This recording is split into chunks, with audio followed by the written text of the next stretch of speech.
Flirting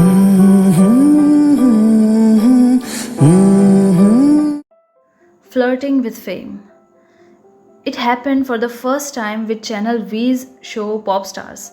True, it was just casual flirting. There wasn't any commitment from my side, and the fidelity was jerky on the other end, too. And none of us felt crummy about it not working out, at least not back then. It was the year 2002. I was all of 17 in the second year of college pursuing English honors. Never in my wildest dreams had I imagined that I would be selected as one of the top 30 singers in our country and one amongst the three selected from Chandigarh for Pop Star Season 2. First brush with fame taught me a lot. And here is where, when I think in retrospect, I discovered one of the many codes that life taught me. The auditions were happening at Hotel Mount View, Chandigarh, where I stood sweating for my turn for 3 hours that felt like a decade. But when I entered the venue, I could sense a vibe that gave me the confidence, a vibe that didn't make my knees knock, my teeth chatter, and my voice tremble. I knew something good was about to happen. I was ushered by the show's host Purab Kohli into the room where the judges, Palash Sen and Mehnaz, were sitting. I took one deep breath and sang Koi Kahe Kehta Rahe from the movie Dil Chahta Hai, a rage at that time and also the title song of the movie Sathiya for the first round. The results came and I realized I was going for the Mumbai auditions. I was among the top 30 singers from the nation. I was ecstatic, no doubt, but I knew I wasn't a purist when it came to singing, and the only reason I had got selected was because they were looking for a package. I could sing decently, was entertaining enough, and was fairly presentable too. The last quality of being presentable has a long story to it, which I'll be taking up later in this book. As far as my selection was concerned, I didn't overestimate myself. I knew where I stood. Bearing the pressure of making it to the finals and thinking about charting out a career for myself, I wanted to enjoy the journey. I always knew what I wanted to be and acknowledged the fact that this was a part of my journey. I didn't want it to be my destiny. I didn't unnecessarily pressurize myself, and that really helped me live in the moment. Note to self: the gates to learning open only when the route to self obsession is blocked. At that point, without being self congratulatory, I implemented this philosophy. I was aching to a sponge ready to take in as much as I could of Mumbai, music, people, and the show Pop Stars. I was myself, real, rough at the edges, not pretentious, earnest. What I didn't know, I confessed my ignorance of and sought to learn it from others. And what I knew, I seldom spoke of, as intelligence is best exhibited only when put to test by others. It worked.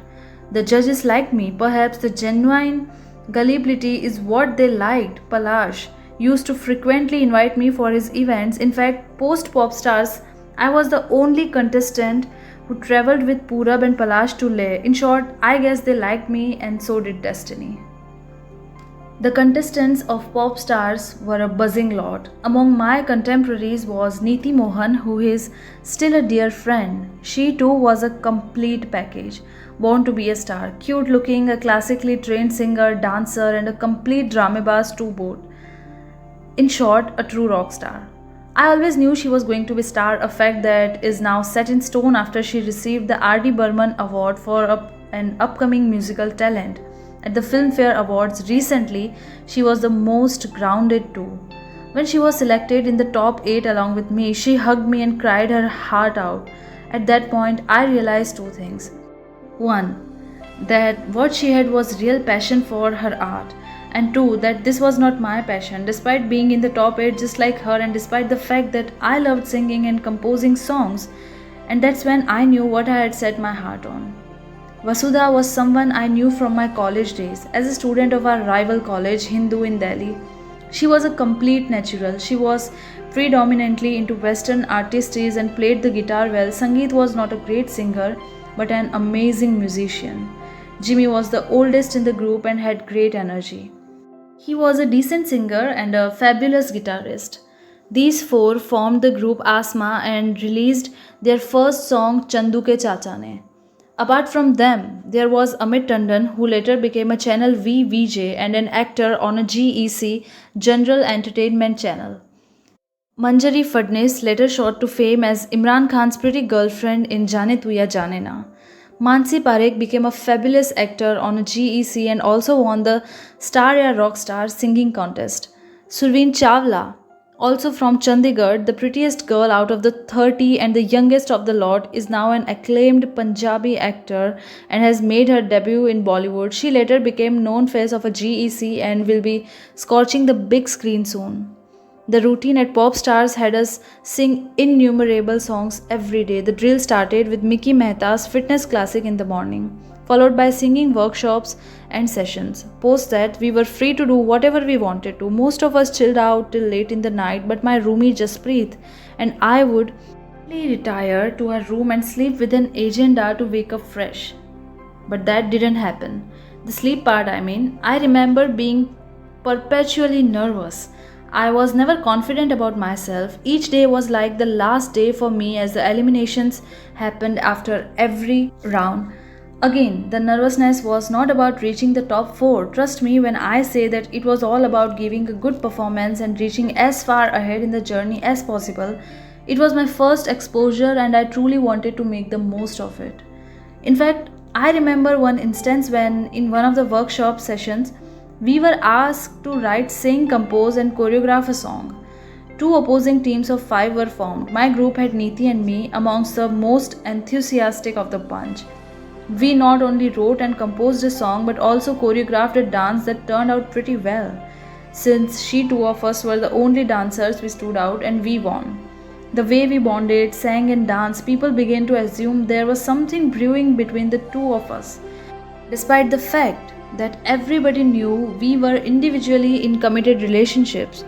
What I felt was this amazing creative energy emanating from her that I latched onto, and I feel it was the same for her.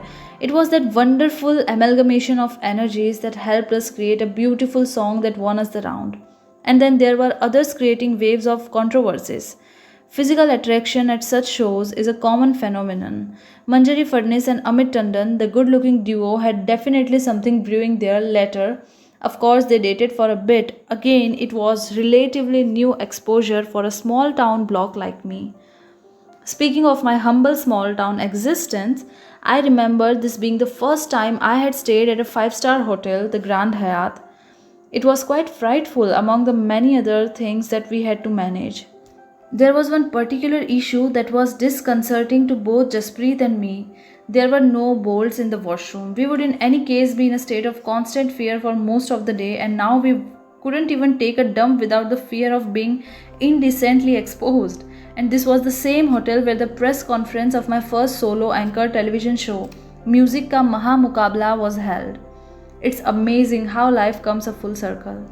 I truly believe that if you have sown the seeds of desire, there is no way that life wouldn't give you an opportunity to reap the fruits of it. The choice then is personal. Whether you want to see those seeds develop or stunt their growth or even uproot them, the choice is always given and the choice is always yours. Here I also remember another instance that had hit me hard at the time. There was this contestant called Geet Sagar from Madhya Pradesh. He was one brilliant singer, someone who I was confident would make it to the list of finalists.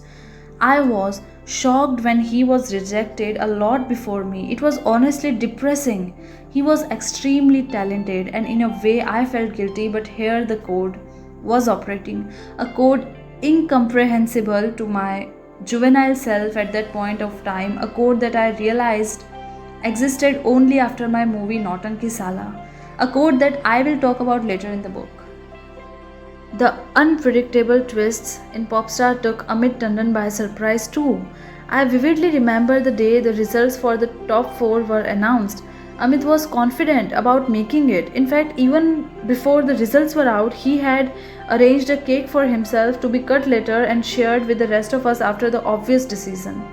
He just couldn't come to terms with the fact that he didn't make the cut for the top 4. I saw him cry exactly like Neeti. It's amazing how the process of breaking into tears was the same for both of them. The same passion was on display, but the emotion was placed on exactly opposite sides of the spectrum. In all, it was a liberating experience for me. I was surrounded by so much talent that my faith in my dream of becoming an actor was reaffirmed. This experience gave me that ambitious and infectious Mumbai energy. I was awestruck by Mumbai and I knew I had to come back to this city of dreams. Now, here I would also like to take you through another aspect of flirting with fame. It's sweet, but it stings too. I studied in an all boys school and then in an all boys college. Never did I get the attention of too many girls except for one person. My then girlfriend and now wife, Tahira, flooded with the proposals from boys all around. She turned a deaf ear to them, for she was committed to me. In this context, the experience of pop stars in Mumbai gave me all that I never had and, in a way, briefly took what I had. To be frank, the female attention, the cool single VJs, and the frivolous affairs had a huge impact on me.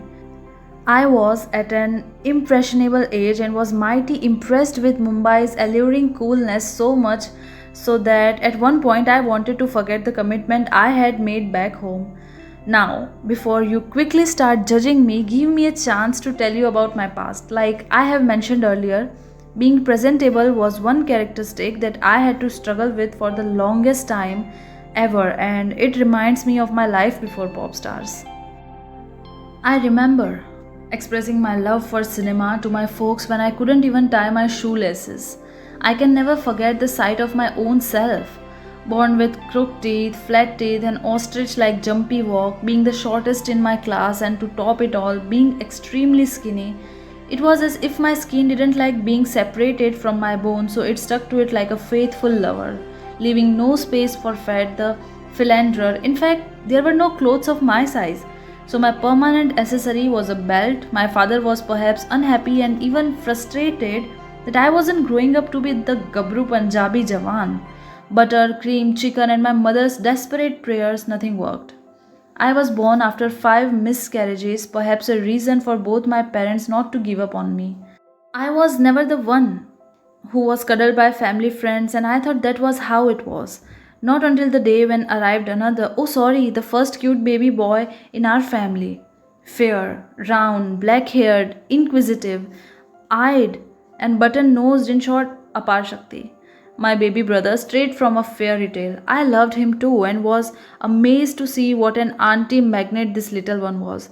One small squeak from this tiny being initiated a wave of awes and cushy coos from everybody around. And here I was, with the desire to become an actor, with people not even remotely acknowledging me, and even if they did, doing so with remorse and sympathy. I really wanted to tell them that I was still breathing. But then who could shut them up? When people came over to see us, they would inevitably remark how the little one was too cute and the elder one thoda mada ji hai. The literal translation of mada is faulty. Really? Now I was a faulty piece with a manufacturing defect? They advised my parents to feed me better. My father had a tough time trying not to lose his temper. Of course, they fed me and wanted me to gain some weight, but then that's how it is with Punjabi families. Remarks, comments, unwanted sympathy just came along like influenza. I vividly remember when I was going to be a part of a play in my first grade at St. Stephen's School. I was 6. I was extremely excited about it. My excitement levels didn't drop a notch, despite knowing the fact that my role required me to just enter and fall clumsily and exit. And I did that with a lot of sincerity. In fact, I had learned every character's dialogue by heart. I don't know what I was preparing for, but I was. That was the first time my parents had come to see a play, and after seeing my dramatic presence of precisely 7 seconds on stage, it was also the last time they saw me on stage. Till date, they haven't seen me perform live. Then came a time where there was a fancy dress competition. I was 7 and my brother 5. I became a Manipuri and learnt an entire Manipuri dance sequence by heart, and that too almost to perfection. My brother, who was just interested in eating and playing, was dressed up as Lord Shiva, who came and callously moved around his damru and left gawkily. I was quite disappointed with his performance. So when the results came, I was shocked beyond belief. He won the fancy dress competition. It was time for some self introspection. Being presentable did matter, and honestly, realized it at that age itself. A realization that later made me nail pop stars. They weren't just looking for performers, they were looking for complete entertainers for a package that I forced myself to become. Call it being precocious or giving myself a reality check, but I figured out that looks did matter, which I didn't have back in that day, and I realized that there was no point in self pity. With my physical attributes at the time, I knew I could never look cute, and even if I tried, I would perhaps end up looking like a smiling scarecrow. I needed to work really hard to get noticed. So I decided to use the other facets of my personality here. I would like to mention that all through this while, not once did I undermine myself. I guess I was too mature for my age, but it helped. I decided that the best option for me would be to hone my talent and, yes, also be decently presentable. This is when I first became an entertainer by mimicking singers, actors, family friends, etc. all. I earned a place for myself in everyone's heart based on my killer looks. I was part of Hanumanji's Vanar Sena in the local Ram Leela, but the difference was that my entry was much awaited. अब आ रहे हैं 482 sector 8 के खुराना साहिब के बड़े लड़के master Ayushman Michael Jackson का dance लेकर. That's exactly what I used to do in front of the gigantic Ravana effigy, and the crowds used to go ballistic and cheer for me crazily. My version of Raj Kapoor's Mera Juta Hai Japani was also everyone's favorite. I'm not exaggerating here, but the staff of the regular restaurants we went to look forward to our visits just to see me perform. The same was the case with our family friends, who waited for our family to come over to their houses with much anticipation. So much so that they kept a stick handy just for me to perform my Mera Juta Hai Japani act. Each time my entry was announced, be it at the Ram Leela, the Sector 17 Saturday Carnival, the restaurants, or our family friends get togethers, I would feel a wave of excitement surge through my body, somewhat like how Alex the lion felt in the movie Madagascar. And I feel exactly the same even today. The fact that I then became an endearing character for everyone was perhaps because I was genuinely grateful for the applause I got after each performance and bowed in all humility each time. Their love meant a lot to me, and I thank them from the bottom of my heart for appreciating my art. This and the dimples I inherited from my mom helped me come across as a nice guy with a promising future. I had cemented my faith in myself that someday I would become an actor. Note to self: know yourself, respect yourself, prepare yourself, make your weakness your strength, and supplement your strength with an equal dose of humility. As I had mentioned in the beginning, my first fling with fame taught me my first extremely important code. This far into my journey, I was gaining credence as this entertaining, quirky geek. Yes, I did get attention, but predominantly from my batchmates, only boys, or from uncles and aunties. Girls were still not in the picture.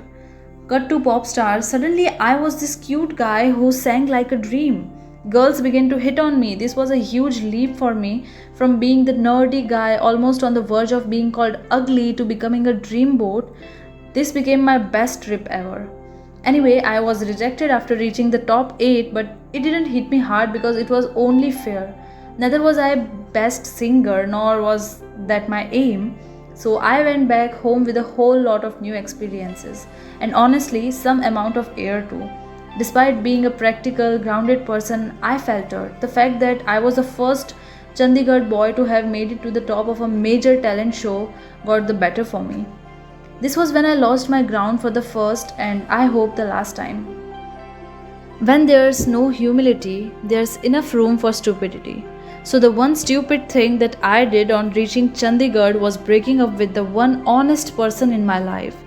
And had she not been clear about what we shared, I would have never realized the gravity of my loss. She's always loved me for the person that I was. Her affections had nothing to do with the fame that came to me much later. 2 months after returning home, I was back to square one, and this time I was for keeps. One good thing I did was that I continued my singing sessions along with sporadic doses of classical training. I didn't give up because of rejection. I continued learning for my love of the art. And it's a law, true passion without any expectation of result always bears fruit. These laid the groundwork for my journey ahead. Hashtag Code 1. It's essential to value relationships, especially with those who will always be in love with the rest, imperfect juvenile you. Trust me, you wouldn't find many such genuine folk. And the reason I say that this is commitment to self because these are the only people who will time and again make you meet your real self. And being real is the only key to happiness and success. Commitment towards your art or talent is the real passion. You never know when your honest endeavors might pay off. Be prepared. You never know when opportunity comes your way. Had I not pursued singing even after being rejected, Pani Da Rang wouldn't have happened 10 years later, and my life wouldn't have changed. 10 years is a long wait, but if you have no expectations, then it ceases to be frustrating and becomes a beautiful journey instead. It's a pattern. If you are preparing for something, there is no way you wouldn't get a chance to prove yourself. And success is when preparation meets opportunity.